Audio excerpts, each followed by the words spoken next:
En el concejo de Mieres, junto a los meandros del río Aller, se levanta una joya de la arquitectura social, el poblado minero de Bustiello, bien de interés cultural.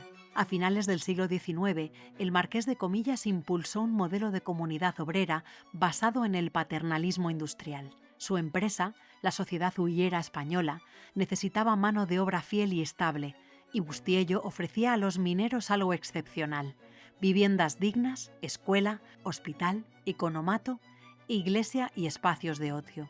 Así, la compañía se aseguraba la paz social y la productividad. El poblado refleja una jerarquía clara. La iglesia domina el conjunto, seguida por los chalés de los ingenieros, y en la parte baja, las casas obreras, que aún siguen habitadas.